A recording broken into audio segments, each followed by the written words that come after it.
Kuva na kera narindi muri kahise n'akaranga by'Uburundi, ingoma ifise ahivugirizwa ukwivuzwa n'abayivuza. Ingoma n'umurisho bifise insiguro ijanye n'imicokama y'Uburundi n'imibereho y'abarundi. Nico gituma ata mugore avuza ingoma. Mu Gishora muri komine Giheta y'intara Gitega ni nk'icicaro c'ingoma z'Uburundi. Ico kibanza giserukirwa n'umutama Antime. Asigura ko ingoma itari y'umuntu ahubwo ingoma ngo ni y'igihugu. Ingoma si y'umuntu. Ingoma ni y'igihugu. Nababwiye ko n'umwami arongora ntiyatuma ko ingoma.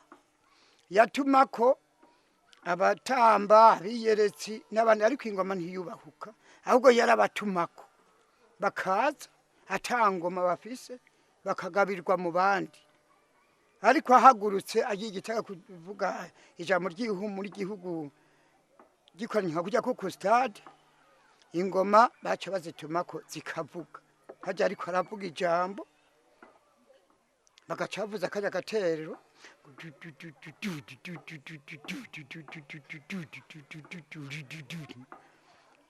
uko ingoma zivuzwa zigatangwa mu Burundi kugenda gutandukana bivanye naho zivugirizwa n'uwo zivugirizwa. Umutama Antime akaba anegura ko ingoma z'u Burundi zagiye zirateshwa agaciro mu byaratosekaje na kahise n'imico by'u Burundi. Nibara ku mutemere mu bugeni abana babatizwa canke yindi misi mikuru cyangwa basigaye kuzivugiriza n'abava ku rupfu n'ukuri kw'Imana hobora nibara ku mutemere mw'abana nibara ku mutemere naho byigeze bibonekana gatoya ubu haradutse n'ibyaduka n'abagore bakavuza ingoma. Ivyo ngo ntari bikwiye kubandanya ahubwo umutama Antime asaba ko ingoma y'u Burundi yari ikwiye gusubizwa agaciro n'abayivuza. Nibyo nama ntakamba nibazisubiza agateka kazo nkuko zamye kandi zikaba arizo zamenyekanishije Burundi mu makungu nibazisubiza agateka k'abatimbo n'abazivuza bakurikirane iragiye abasekuru n'abasekuruza.